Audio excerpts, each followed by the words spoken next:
Hello and welcome everybody to the weird world of knowing. We're back on series 3 and it doesn't seem 5 minutes since we were doing series 2. However, series 3 really is a different feel. It feels far more spiritual.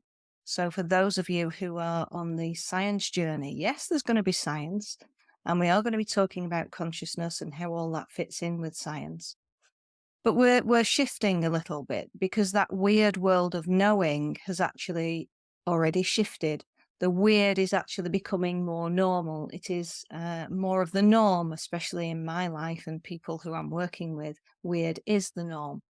So where is this taking us when we are talking about business? Where is this taking us when we're talking about our economy? And how on earth can this weird world actually fit in to help our economic growth?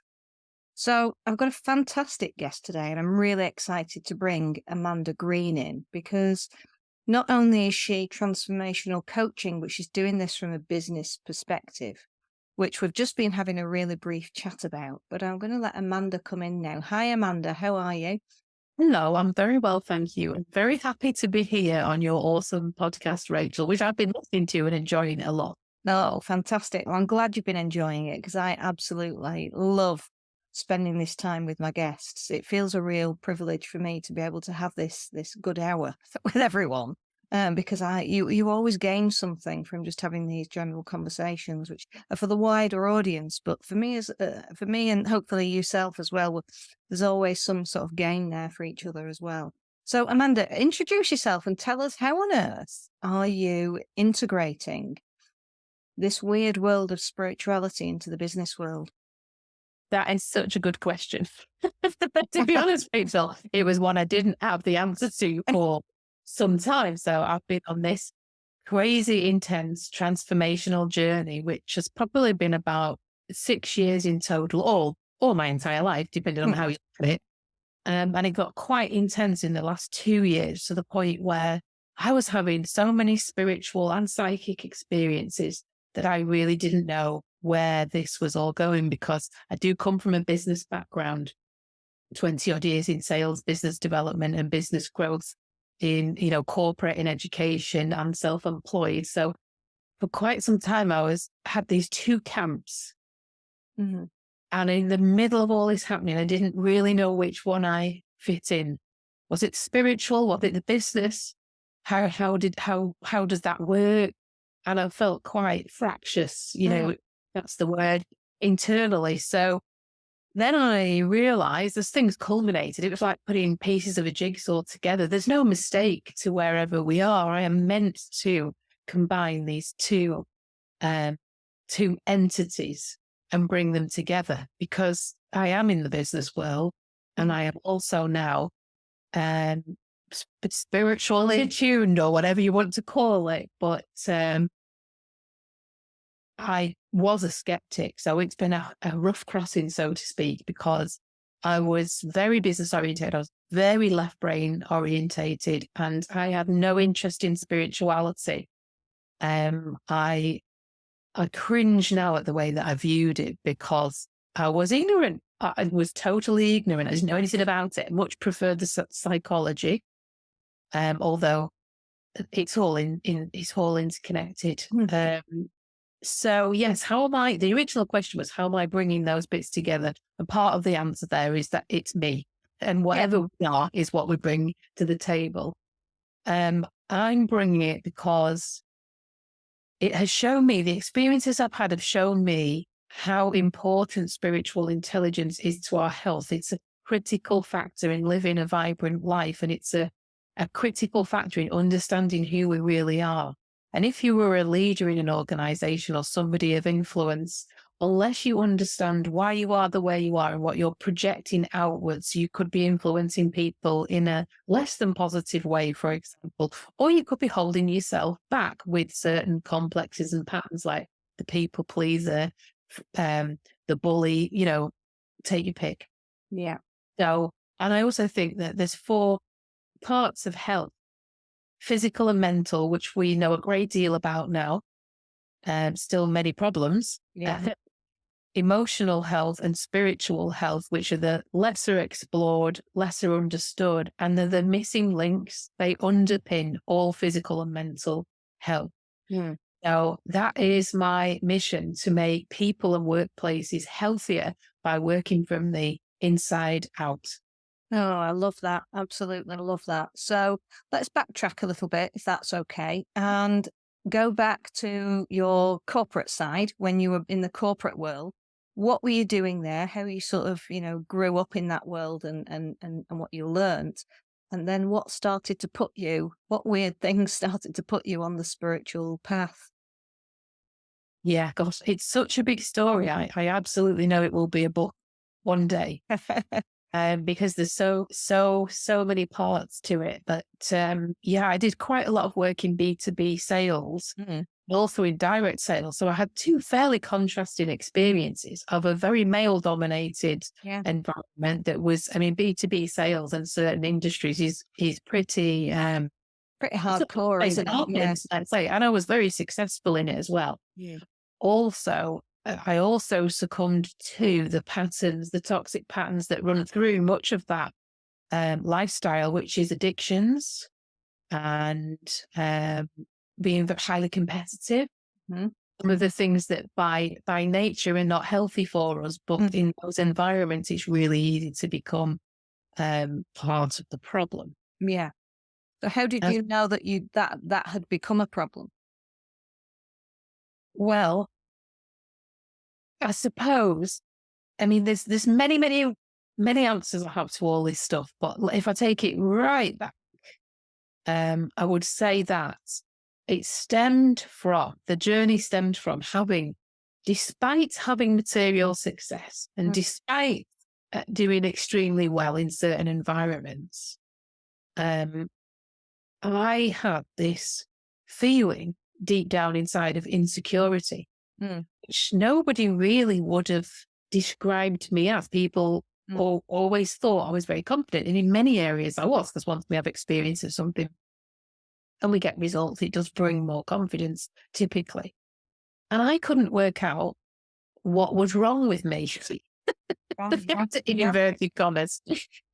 How could I have this much success and do so well, Yeah. but still feel insecure on the inside? So I went on a journey to explore Mm. what that was all about. And it was, I wanted to find the answers in psychology and science. Thanks very much. So I did as much research as I could. I've always loved learning. I devoured books. I did various courses from psychotherapy to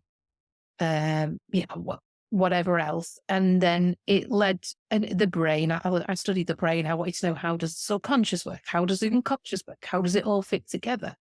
And I studied a lot of that stuff and I started to make a great deal of sense of things, but I still could not get all the answers. It didn't tie up. It didn't explain everything to me. And it turns out that one of my quests in life is for the truth. Mm. But the truth can be hard to handle. I Yeah. mean, on a daily basis, it's hard for people to handle. I think you've got to be ready for the truth, haven't you? And it comes in stages Yeah. when we are ready to accept the truth, because, like you say, it's multifaceted. Mhm. And depending on what aspect of our life is being presented to us, whether that be a partnership of business, or whether they a partnership of a relationship romantically, or Yeah. whether that be our children, or whether that be community, we're constantly presented with these different parts of our life. And then being able to take that part and decide, am I ready to go down that path and uncover what um, what is going to come to the surface. And I know that I had a very specific awakening, which was when the boy's dad, for 12 months, was his attention was, let's say, elsewhere. Oh, uh, yeah. and I chose, because the children were so young, to not directly challenge that, because I wasn't working. I'd got three children under six. Yeah. I didn't have the courage and I didn't have the will, and uh, I chose to wait it out and see if anything, if it passed over, if it passed away, because Wow. sometimes these things do. But it reached a critical level where I could not ignore it anymore and I had to face it. But it took Y- me 12 months to be ready to challenge it and face it. And it happened in stages. I would challenge one aspect, Yeah. then I'd retreat, Yeah. and things would sort itself out again. And then I'd challenge another aspect, and then I'd be ready, and then I'd retreat until I was ultimately ready, not very consciously at the time, but I knew I was challenging something, and it Yeah. brought it all out to the surface.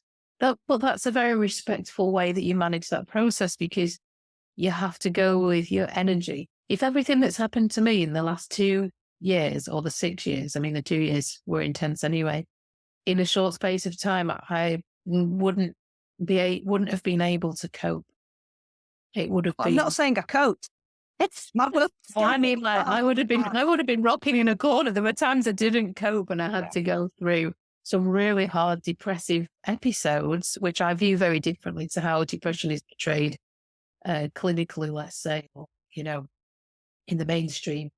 But I think your process was very respectful, and you built up courage bit by bit, and you were observing as well. And I think that's something that hopefully the listeners are really going to take away from this conversation that we're having, because I know there's a lot of people right now who are literally going through it full belt. Yeah, Their lives are collapsing around them yeah, very quickly. yeah. And within that process, they are discovering their awakening, which we'll come That's to in your aspect now of what you're putting together for the awakening. And they are awakening to another part of themselves that's yes. been asleep for such a long time that they don't really know how to play with it, what to do with it, what it means, how to move forward with it. But it feels nice. And they're tiptoeing around it because there's no solid basis for it. It's not always tangible, but it feels an experience. That experience feels like you're coming home to it. Mhm. But you're only getting glimpses and you're only getting snatches of it Yeah, in this real life time of, economic crisis, yeah. the world changing. So how can people navigate their way through that awakening that is going on? Because I know that you're putting something together very specific for that process.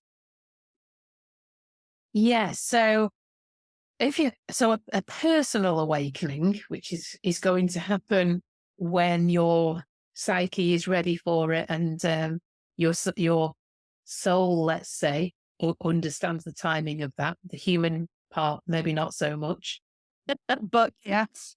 I can only laugh. I'm only laughing because I've been through it. It's Yeah. not really We're not laughing. laughing because it's funny. We're laughing Oh my because God, no! I've got to laugh because get it. It's weird. Let's just say it's weird. it's weird. Yeah. So if you're going through a personal awakening, I mean, sometimes what that can look like, and it was certainly the case for me, the initial stages were literally the foundations that you felt you've built your life on are going to crumble down to the ground. And for other people, it can actually be a death in the family that causes them to grieve. There's many different ways that people are being invited to awaken to the fact that they are more than um, a bag of bones, or a body on this planet. So I would say, and really this is the key to spiritual intelligence. So if spiritual intelligence is a massive topic, but if you were to boil it down or whittle it down to the most basic description or meaning, it would be to understand the deeper meaning of life. So what we have to do is start having an intuitive view of life, where we start to look beyond the end of our noses and beyond what's bleeding obvious, to put it in a very Lancashire term. We have to get deeper, and we have to be able to see, what could this be telling me? So we have to learn to speak a symbolic language. We have to learn to intuit things symbolically, which is actually our nature, but it's a lost art that we have forgotten. Yeah. So what is the stuff around you reflecting back to you? And the key to being able to do that with any level of accuracy is you have to drop the judgment out of it. And judgment is a major condition of humankind, that we immediately bring judgment in, because somehow we've learned if something goes wrong, it's our fault. we are to blame. It's wrong. It's inferior. It's a failure. It means we're weak. And all of that is, I can't swear on this, Rachel, but insert your word of choice. It's an absolute load of rubbish. We have got to start removing this fear program that we have, that we were never meant to have, really. Yeah. So that would be my advice for a personal awakening. And what about from an economic business perspective? So from an economic business perspective, I mean, from an economic perspective, the thing that causes most mental health issues and physical health issues is a form of stress. That's not, people think of stress as being, oh, it's because my job's demanding, or this is that, or this, I've got too much to do, or whatever. And they, again, going for the total obvious. But stress is also an inner game, and it's connected to fear. So I talk about fear a lot because we all have specific fear programs that are running. And if we started to work on that, on the inner game, not the outer, not the material, not everything that we see, we could reduce it phenomenally, which is why, if you look at the money it must cost the country to keep people well, although we're not keeping people well, because there's so many complications with that, including how much money food manufacturers make from manufacturing junk that's cheaper to buy than fruit and vegetables, let's say. That's just one little bit. Yeah. But it's costing, sickness is costing the country a lot of money because we don't go in, we don't do the deep work that is required. And we love science, and I love science as well. I will take all the drugs you can give me if I need them. But it's only half of the story. Yeah. Yeah. So because there are so many people struggling from a financial aspect, whether that be from business or personal situations right now, globally, how can they begin to approach this fear aspect when everything around them really does feel like it is falling away? In terms of falling away, just give me a bit more context. I'm being shown on my drive back to do this interview with you. There was I was driving down the motorway, and there was a lady stood on the bridge, just looking down. Okay. She was on the other side, and she was just looking, but she looked extremely sad. Okay. Her whole aura looked in despair, and I was silently praying that she would continue walking on that bridge and that nothing would happen as I drove underneath that bridge. So the sort of despair that might take people to points like that because financially they don't feel that they can sustain the family, financially that they don't know where else to go, and that their self-worth is so low. How can people, and I know, sorry, and this isn't even an aspect that I know you cover, but from a business perspective of people who are struggling from a business perspective, who might be struggling behind the scenes, what can they do? Okay, so I've gone in really deep here, and you I've are. been No, right at the deep end, so I do apologise. But no, don't I know, apologize, Rachel. I know you can handle it. It will go where it needs to go, and I am appreciative of that. And God bless that lady, and I hope she did carry on walking. So what I will go deep, because there's no point me saying the obvious stuff that everybody already knows. And B, I may as well speak from my actual experience. So let me take it this way. So our view of money, well, many of us are attached, and this is one of my stories that I come out in a book, to money as our sense of security. And why would that be? Well, it's obvious. Most people are. It's the world that we live in. So whatever situation we live in and whatever we see happening repeatedly and what we hear people talk about repeatedly, we are going to align with. It's much harder not to align with that knowledge. But actually, the truth about money is that it is energy. And the more attachment we have to money being our sense of security. So, yes, it's obvious that money is a sense of security, but people are going to have to listen to this on a little bit of a deeper level to get it. Because I could say all the normal stuff. Great. We hear that all the time. Well, let's just put that out there. So for the people who are listening, okay, this is not a conversation that's happening towards your personality. This is towards a deeper part of you. So just allow that process to just make a choice now as to whether you're going to let that in. Yeah, absolutely. So the world that we see around us is designed to support us. Now, the human part will have, some people will be, spitting at the moment saying, "Are you joking? Do you know what's happened to me?" Well, I could tell you what's happened to me. And it's through all of that happened that I got to this point. But your security cannot be projected onto anything outside yourself that is material. Otherwise, guess what? It gets taken away. And that's why it's incredibly dangerous and unsustainable to be attached to a job title or anything outside of yourself, your status, all the material egoic matters, and think that that is the thing that keeps you safe. Now, yes, it does in some levels, gives you a house, gives you electricity, etc. But ultimately, what's being reflected back to you is the truth that is deeper. So, for example, I thought that money was my security and I was overly attached to it. And because I had to go through a process of recognizing my deepest fears and releasing them, I had to actually have the situation where I ended up with no money. And I'm laughing now because I can laugh because I know the truth of it. And it broke me. And it was at a point where I was doing really well in my business. So how can you have great skills and be offering a service that's changing people's lives and at the same time watch the money draining out of your bank account and the bills coming in and the debt piling up?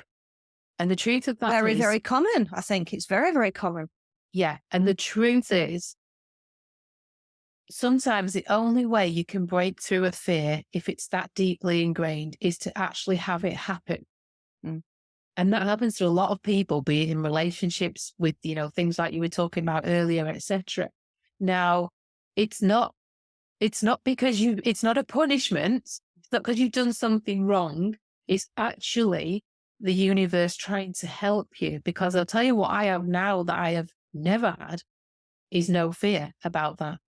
So we've all got fear of different things. Take me up a really high ladder, and I will talk to you about fear. Yeah. It's a work in progress. Yeah. But I don't have that kind of fear. I know my worth, I know my skills, and I also know my destiny. So I know what the trajectory is. But I couldn't go forward on unsolid foundations because it would always be something I would be insecure about or worried about or fearful of.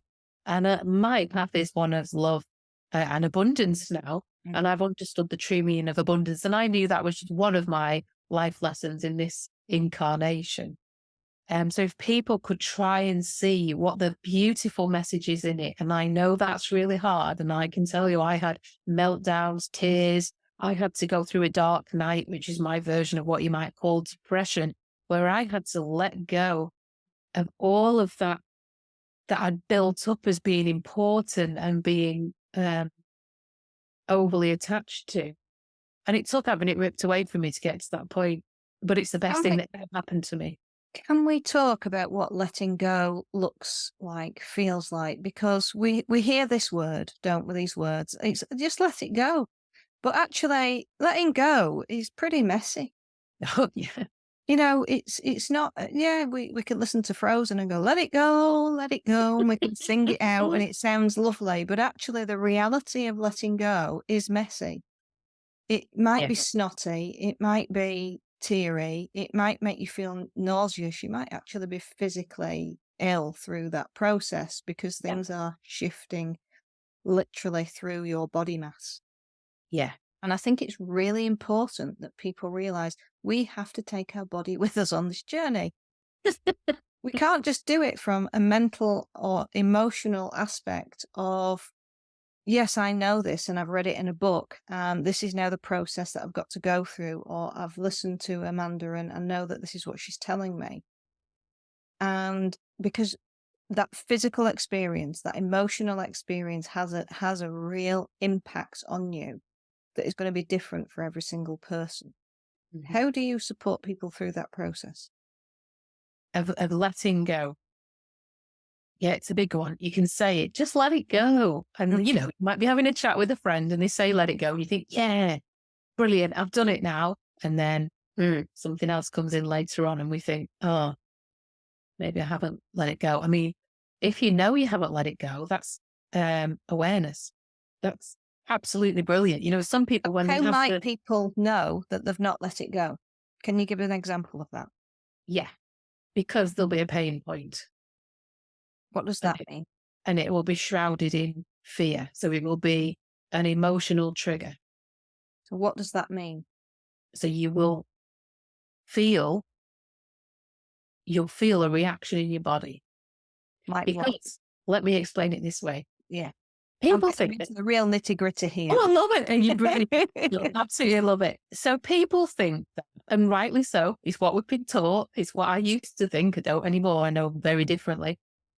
People think that something happens in the outside world and that is what upsets us, or that is what triggers us. That's what makes us angry. How dare they speak to us that way? How dare he's just cut me up in traffic? Whatever, whatever it is. Or they say something and we feel wounded and hurt by it and upset. And how could they think that of me? And then the thoughts start ticking in. But there's always the physical reaction in the body. You can usually pinpoint it to the exact point in the body once you become adept at that. But I'm going to give people a different spin, because what's the point of saying the same old stuff? Yes, keep doing the same thing and it doesn't work. So here's something, a major shift in perspective. What if that wound, let's call it, that pain point, the thing that triggers you, the thing that presses your buttons, whether it's makes you feel like crying or punching someone, it's on a spectrum, whatever it is.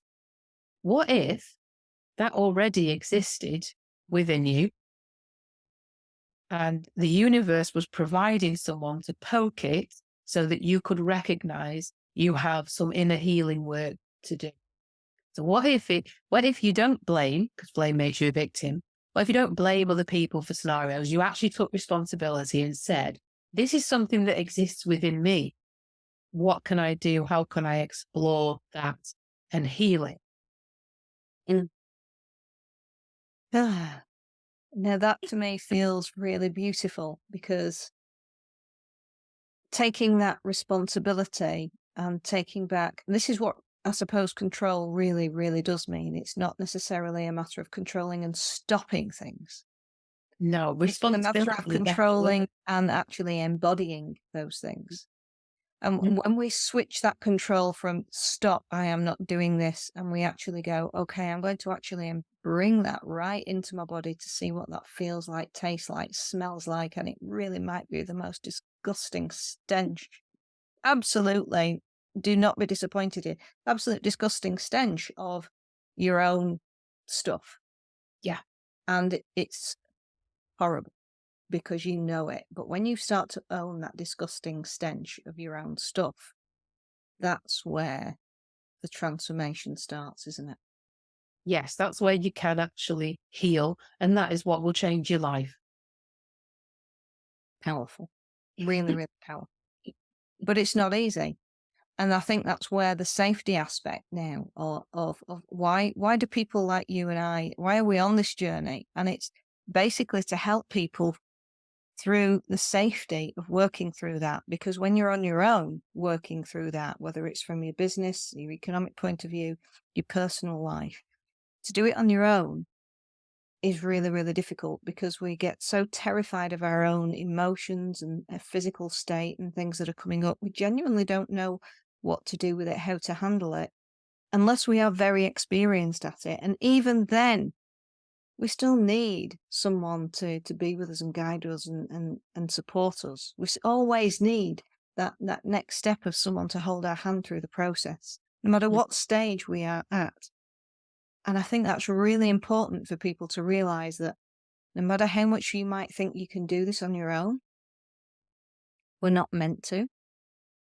We're meant to work together to help this process. And that's exactly why people like Amanda are here to actually help you through that process from that economic business point of view, transformational spiritual point of view. So you're bringing this now into a wider community of something called the awakening, aren't you? So can you share a little bit more now, Amanda, about what that is and what that means for the masses? Yes, so we've got an event called the Awakening, which is happening in October, and it's the first event of its kind. So it feels very, very pioneering, but I absolutely know it's meant to happen. And I absolutely know the right people will be there. And it's because we're fusing spirituality with business and third sector and education. So it's open to professionals, basically. Um, and we're bringing a combination of spiritual intelligence and emotional intelligence. So it's next level personal development. So it's really for the forward thinkers because times are changing and times are going to change dramatically. And if people don't have this wisdom, it's going to be more difficult.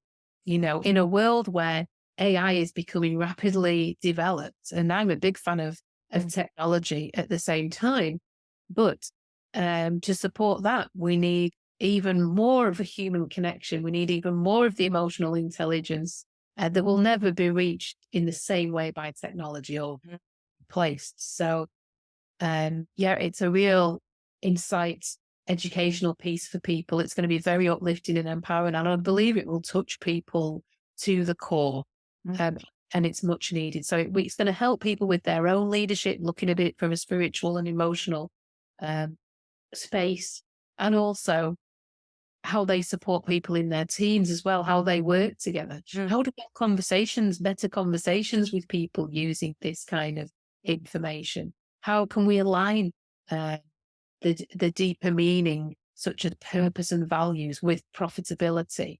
How can we explore ourselves? Because to become the best leader that you can be, you need to be integrated with this information. You need to be able to take a good look inside yourself and make sure that you are projecting and attracting the right people in your organization.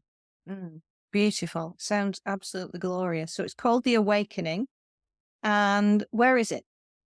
It's on the grounds at Stonyhurst College in Theodore House, which is a converted, very impressively converted mill building. So it's near Clitheroe, and there's some rooms for overnight retreat as well. So we're doing an overnight experience as well as the day experience. So you can just come for the day or come for the day and the whole evening.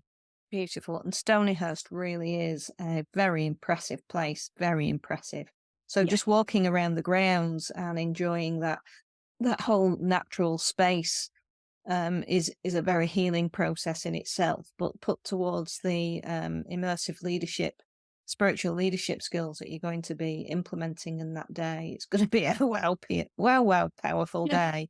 And Really we've got a lot of fun as well. So we've got some laughter work happening. We've got some meditation going on as well. So we're really going to give people a really full experience. No, it sounds absolutely glorious. It really does.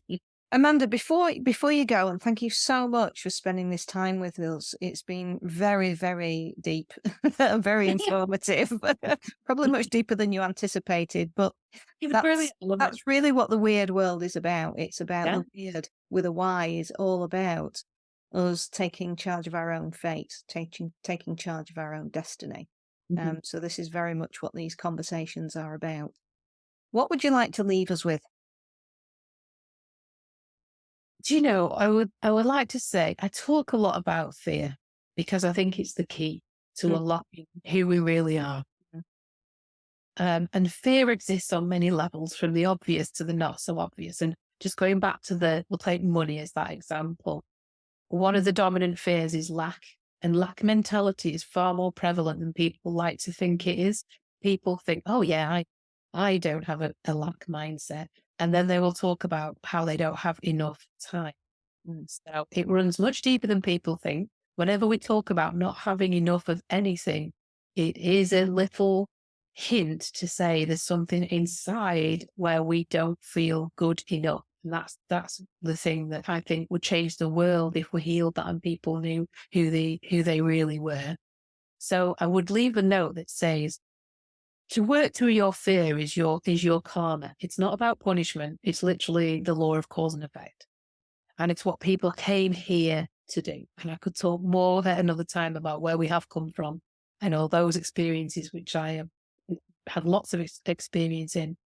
Um, but the great thing is, when you break through a fear, when you get through the other side, you start working with it. And when you do let go of something, there is absolute magic and true power on the other side of that, yeah. because we are limitless, absolutely limitless beings. Once we start to let go, once we let go of something, it creates a magical space for something else to come in.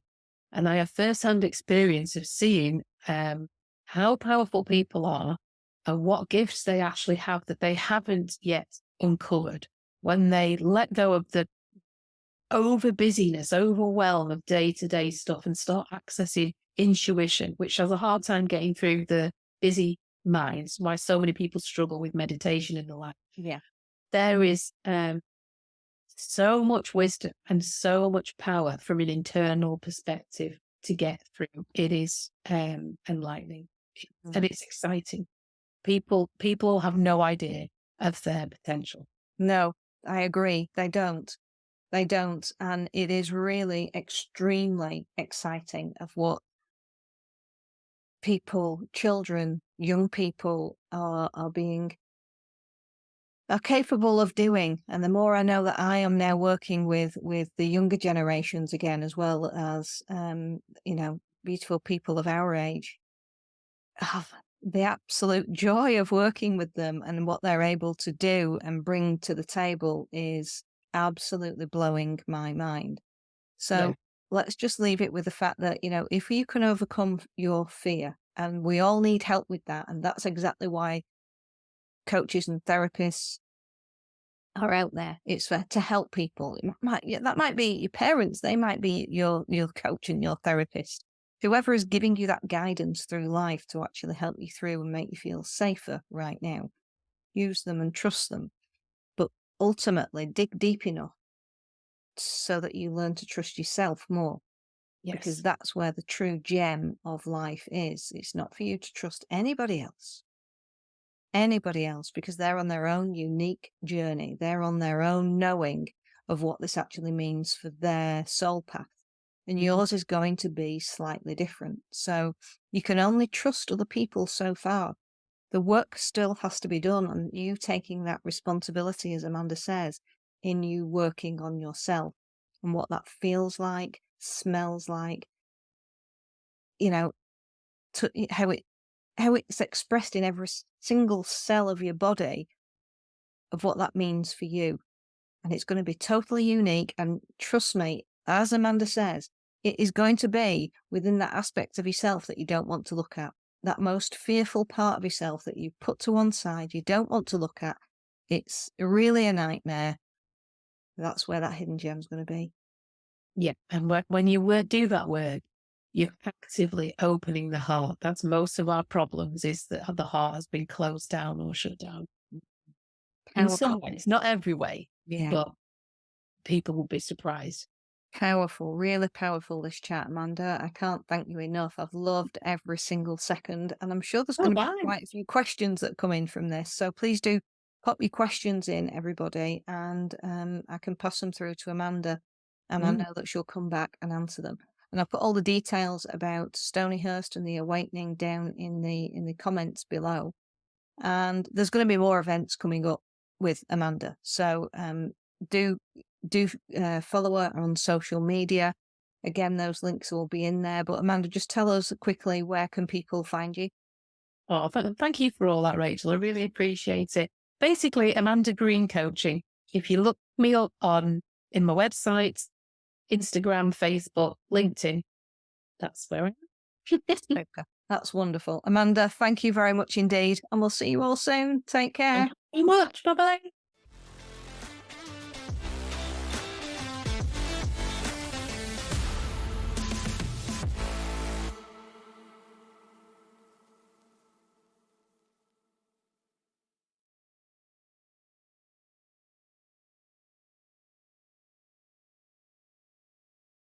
Bye.